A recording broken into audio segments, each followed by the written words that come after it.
সবাইকে আর একবার ওয়েলকাম আমাদের ইউটিউব চ্যানেলে। আচ্ছা, আজকে আমরা প্রত্যেকটা বছর কিন্তু যে চ্যাপ্টার থেকে প্রশ্ন আসে অর্থাৎ অ্যাসিড ক্ষার ক্ষারক সেই একটা চ্যাপ্টারের একটা তত্ত্ব পড়বো, সেটা হচ্ছে আর্হেনিয়াস তত্ত্ব। আমি সবসময় তো বলি এমসিকিউ সলভ করার আগে যদি তোমাদের বেস ক্লিয়ার না হয় তাহলে কিন্তু তোমরা একদমই বেশি করে নাম্বার পাবে না। তাহলে চলো, যদি তোমরা জানতে চাও এই তত্ত্বে কি বলেছে, আর যদি এই তত্ত্ব একদম পুরোপুরি সঠিক হয় তাহলে এরপরে ব্রনস্টেড লাউরি তত্ত্ব বা লুইস তত্ত্ব আসার কি দরকার ছিল। চলো শুরু করি। তো আর্হেনিয়াস, বিজ্ঞানী আর্হেনিয়াস কি বলেছেন? তিনি অ্যাসিড এবং ক্ষারকের সংজ্ঞা দিয়েছেন। তিনি অ্যাসিডের সংজ্ঞায় বলেছেন যে যে সকল হাইড্রোজেন ঘটিত যৌগ, তার মানে কি, যে যাদের মধ্যে হাইড্রোজেন আছে, যে সকল হাইড্রোজেন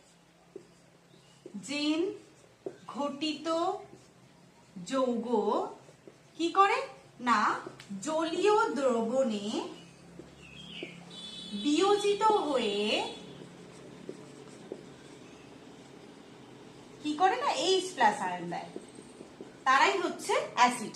তাহলে ওনার মতে কি কি দরকার অ্যাসিডের ক্ষেত্রে? হাইড্রোজেন ঘটিত, মানে হাইড্রোজেন থাকতে হবে, আর কি না, জলীয় দ্রবণ হতে হবে। তাহলে উদাহরণ দেখি, এক্সাম্পল হচ্ছে কি, হাইড্রোক্লোরিক অ্যাসিড, নাইট্রিক অ্যাসিড, আর কি না, সালফিউরিক অ্যাসিড। এবারে এই অ্যাসিডের ক্ষেত্রে সেটাকে আবার দুভাগে ভাগ করা যায়। কি কি না, একটা হচ্ছে অ্যাসিডকে আমরা ভাগ করছি তীব্র অ্যাসিড, আর একটা কি, আর একটা হচ্ছে মৃদু অ্যাসিড। আচ্ছা, তীব্র অ্যাসিড কি না, যারা জলীয় দ্রবণে সম্পূর্ণভাবে, প্রায় সম্পূর্ণভাবে বিয়োজিত হয়ে সম্পূর্ণটাই H+ আয়ন দেয়, তারাই হচ্ছে তীব্র অ্যাসিড। আর মৃদু অ্যাসিড কি না, যারা সম্পূর্ণভাবে বিয়োজিত হতে পারে না, অল্প পরিমাণে বিয়োজিত হয়, যারা জলীয় দ্রবণে অল্প পরিমাণে বিয়োজিত হয়, তারা হচ্ছে মৃদু অ্যাসিড। তীব্র অ্যাসিড কি, তীব্র অ্যাসিড হচ্ছে HCl, HNO3, এগুলো যেগুলো উপরে করেছে ওই এক্সাম্পল গুলো হচ্ছে, এগুলো সব তীব্র অ্যাসিড।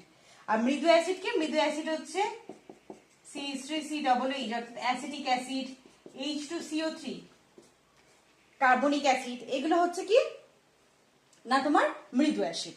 উনি এই অ্যাসিডের সংজ্ঞা বললেন, কিন্তু উনি আরো একটা মানে যখন তত্ত্ব আর্হেনিয়াসের তত্ত্বকে বিশ্লেষণ করে দেখা যাচ্ছে, তখন দেখতে পাচ্ছি আমরা যে অ্যাসিডের ক্ষেত্রে না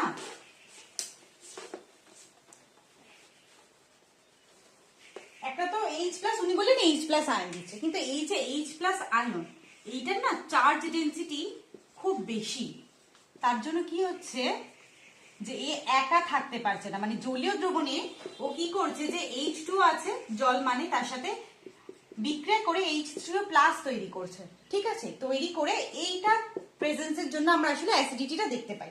তার মানে যদি HCl থাকে তার সাথে আমি H2 ও এটার সাথে বিক্রিয়া করে কি করছে H3O+ প্লাস Cl মাইনাস, এইটা উৎপন্ন হয়। তাহলে এটার মডিফাইড ফর্ম হচ্ছে যে সমস্ত হাইড্রোজেন ঘটিত যৌগ জলীয় দ্রবণে বিয়োজিত হয়ে হাইড্রোনিয়াম আয়ন বা হাইড্রক্সোনিয়াম আয়ন উৎপন্ন করে তাদের কি অ্যাসিড বলছে। এটার নাম কি হাইড্রোনিয়াম বা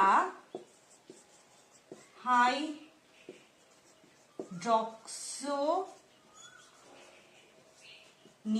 আয়ন। তাহলে আর্হেনিয়াসের তত্ত্ব অনুযায়ী আমরা অ্যাসিড কাকে বলে দেখলাম। এরপর উনি ক্ষারের সংজ্ঞা দেন, মানে ক্ষারকের যেটা বেস বলি যাকে আমরা, সেটা কি, ক্ষারক বলছে যে যে সকল যৌগ জলীয় দ্রবণে বিশ্লেষিত হয়ে কি দিচ্ছে না OH- আয়ন উৎপন্ন করে, তারাই হচ্ছে ক্ষারক।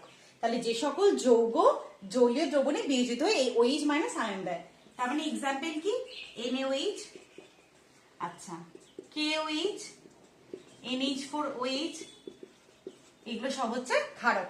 অ্যাসিডের মতো ক্ষারকও কিন্তু দুই প্রকার, একটা হচ্ছে কি না তীব্র ক্ষারক, আর একটা কি, আর একটা হচ্ছে মৃদু ক্ষারক। তীব্র ক্ষারক কি না, যে সমস্ত যৌগ জলীয় দ্রবণে সম্পূর্ণভাবে বিয়োজিত হয়ে OH- আয়ন দেয়, তার মানে সম্পূর্ণ বিয়োজিত হয়, তারাই হচ্ছে তীব্র ক্ষারক। তাহলে উদাহরণ কি, উদাহরণ হচ্ছে NaOH, KOH এক্সেট্রা। আর এগুলো কি না, যে সমস্ত যৌগ জলীয় দ্রবণে সম্পূর্ণরূপে বিয়োজিত হয়ে OH- আয়ন দেয় না, মানে অল্প পরিমাণ বিয়োজিত হয়ে OH- আয়ন দেয়, তাহলে অল্প পরিমাণ বিয়োজিত,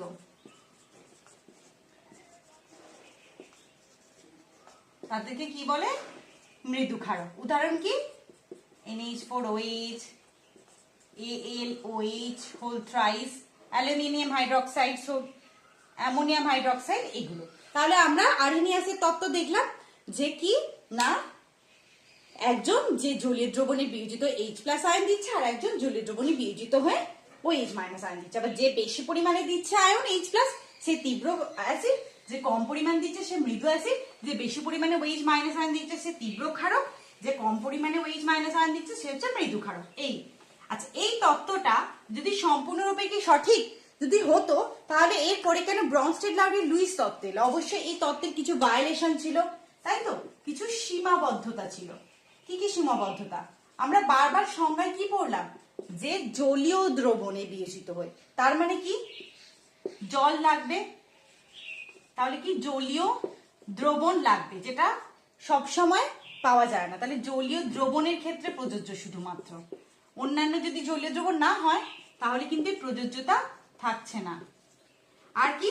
তাহলে যারা জলে অদ্রাব্য, তাই না, তাহলে তারা যদি অ্যাসিড হয়, আবার জলে অদ্রাব্য হয়, অদ্রাব্য পদার্থ, তাদের ক্ষেত্রে খাটবে না, পদার্থের ক্ষেত্রে খাটবে না। আর একটা কি না, ধরে নি যারা নন অ্যাকোয়াস, আর কি অ্যাকোয়াস না, তারা নিজেরা হচ্ছে নন অ্যাকোয়াস অন্য সলভেন্টে, তার মানে কি তার একটা দ্রবণ থাকবে, কিন্তু নন অ্যাকোয়াস যারা সলভেন্টে আছে তাদের ক্ষেত্রে, নন অ্যাকোয়াস সলভেন্টের ক্ষেত্রে কিন্তু প্রযোজ্য নয়। আর একটা কি, আর একটা হচ্ছে যে যারা OH- দেয় না, তার মানে কি তারা ক্ষার না, যেমন অ্যামোনিয়া NH3, CH3NH2, তার মানে মিথাইল অ্যামিন, এগুলো কি করে? এগুলো নাইট্রোজেনের লোন পেয়ার দান করছে, সেই দিক থেকে এদের ক্ষারকত্ব ব্যাখ্যা করা যায়। কিন্তু এরা কি OH- দান করছে? দান করছে না, তার মানে ও বলবে যদি আর্হেনিয়াসের তত্ত্ব মানি তার মানে হচ্ছে এরা ক্ষারকই না। তাহলে বিভিন্ন ক্ষেত্রে দেখা গেছে যে আর্হেনিয়াস তত্ত্বের কিছু সীমাবদ্ধতা আছে, আর সেগুলোকে কাটিয়ে ওঠার জন্য হচ্ছে বাকি তত্ত্বগুলোর আলোচনা করা হয়েছে। তো এই তত্ত্বগুলো আমরা পরের ক্লাসে পড়বো। তাহলে তোমরা ঝটপট এটা রিভিশন করে নিও একবার। দেখা হচ্ছে পরের ক্লাসে। ততক্ষণ অবধি ভালো থাকো, সুস্থ থাকো, পড়তে থাকো। বাই।